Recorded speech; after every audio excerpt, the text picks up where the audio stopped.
আলু ভর্তার জন্য আলু সিদ্ধ করেছিলাম, আলু ভর্তা আর করা হয়নি। তো সন্ধ্যাবেলা নাস্তার টাইমে কী খাবো করে পরে আলু ভর্তা দিয়ে বানাতে গিয়েছি ডিম চপ। ডিম চপে সবসময় পেঁয়াজ একটু ভেজে দিতে হয় বা ব্যারেস্টা টাইপ করে। তো আমি পেঁয়াজ কাঁচামরিচ ভেজে সাথে একটু সিজনিং মশলা দিয়ে দিয়েছি, আর তেমন কিছু দিই নাই। তাড়াহুড়োতে একটা ডিম সিদ্ধ করতে গিয়ে ডিমটা সেভাবে সিদ্ধ হয় না, দেখছেন তো কম সিদ্ধ হয়েছে। এরপর প্রথমে একটা ডিম চপ বানিয়ে নিয়েছি, এটা আমি ভিডিও করতে ভুলে গেছি, ভিডিও অফ ছিল।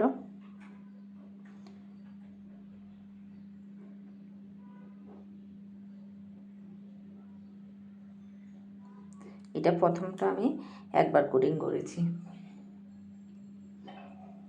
একবার কোটিং করে আস্তে আস্তে একদম মানে এটা নরম, তো আমার খুব ভয় হচ্ছিলো, খুব আস্তে আস্তে আমি দিয়েছি। এরপর দ্বিতীয়টা কোটিং করছি।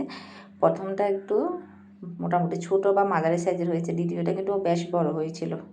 যেটুকু আলু ভর্তা ছিল তা দিয়ে আমি শুধু দুটো করেছি, বেশি করি নাই। আর দ্বিতীয়টা ব্রেডক্রাম থাকাতে আমি কোটিংটা দুইবার করেছি। প্রথমে একবার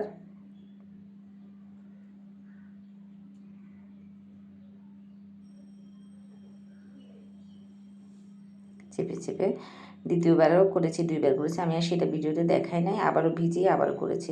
এরপর ওটাও তেলে দিয়ে দিয়েছি, দেখছেন প্রথমটা দেখে দ্বিতীয়টা একটু বড় হয়েছে।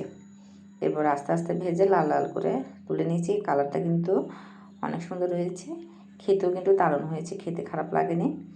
আর ডিম চপ বানাতে আমার একটু প্যারা লাগে, এটা নাহলে খেতে ভালো লাগে।